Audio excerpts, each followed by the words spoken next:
বিনামূল্যে তাঁত শিল্পীদের তাঁত সরঞ্জাম বিতরণ। মাননীয় মুখ্যমন্ত্রী মমতা বন্দ্যোপাধ্যায়ের উদ্যোগে Bolpur Sriniketan block handloom cluster development সোসাইটির পক্ষ থেকে বোলপুর শহরে জামমনি বাসস্ট্যান্ড সন্নিকট তাঁত শিল্পীদের বিনামূল্যে তাঁত সরঞ্জাম বিতরণ করা হয়। এই অনুষ্ঠানে উপস্থিত ছিলেন বোলপুর পৌরসভার চেয়ারম্যান মাননীয় পর্ণা ঘোষ মহাশয়া সহ অন্যান্য বিশিষ্ট ব্যক্তিবর্গ।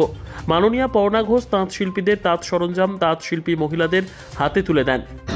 দেখুন, সবসময়ই বলে আসি যে মাননীয় মুখ্যমন্ত্রী মমতাময়ী মুখ্যমন্ত্রী, মানবিক মুখ্যমন্ত্রী, ওনার মতো করে কেউ ভাবে না, উনি ভাবেন।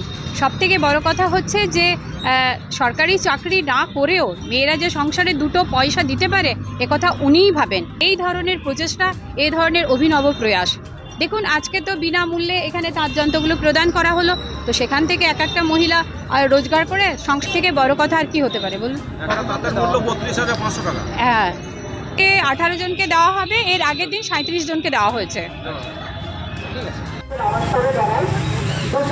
ভালো কথা বলেছে যে আধিকারিকদের এসব মেয়েদের পাশে দাঁড়িয়েছে, কিন্তু দেখুন যুগ যুগ ধরে একটা কথা চলেই আসছে যে রাঁধে সে চুলে রাখে, একমাত্র মেয়েরাই পারে এই রান্না, আর তার সঙ্গে সঙ্গে বাকি কাজগুলো এটা কিন্তু অন্য কোনো কেউ সামলাতে পারবে না।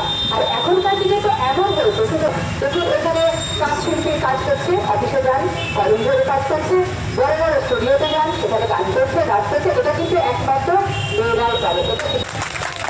আর দেখুন সবাই যে সরকারি চাকরি করবে এমন কিন্তু নাই, সরকারি চাকরি পাওয়া সমস্ত মেয়েদের পক্ষে জোটেও না। কিন্তু আমাদের মাননীয় মুখ্যমন্ত্রী মমতা বন্দ্যোপাধ্যায় চেয়েছে যে সরকারি চাকরি না করে পয়সা দিতে পারে। এটা তো ঠিক যে মেয়েরা কিন্তু একটা সংসারে লাঞ্ছিত, বঞ্চিত। কেননা শ্বশুর বাড়িতে এরকম কথা শুনতেই হয় যে তুমি তো বসেই থাকো, আর যদি আমার ছেলেটা একটা চাকরি চায় তো তার বাবার কাছেই পয়সাটা চাইতে হবে। তখন তো মনে হয় যে হ্যাঁ, আমি যদি কিছু করতে পারতাম তাহলে তো মাঝে টাকা দিতে পারতাম।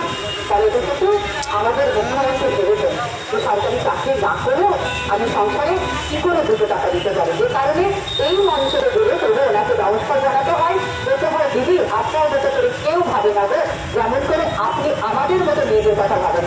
আপনি ভালো থাকুন, সাথে সাথে অনেক অনেক নমস্কার জানাই যে আপনারা এভাবেই পাশে থাকুন, তাহলে আমাদের মতো সাধারণ মেয়েরা অনেক অনেক দূরে এগোতে পারবে, মানুষের পাশে থাকতে পারবে।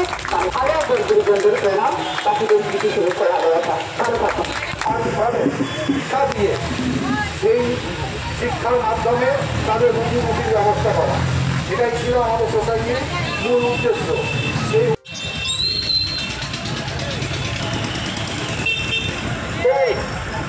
আপনারা সকলে আসেন, তহমিনা খাতুন, আপনি তহমিনা খাতুনকে পর্ণা ঘোষ মহাশা, পর্ণা ঘোষ মহাশা আমাদের পৌরমাতা, তুমি তহমিনা খাতুনকে তার যন্ত্র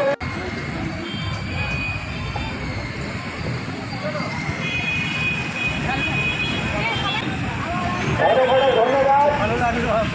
আমাদের মাননীয় ম্যাডাম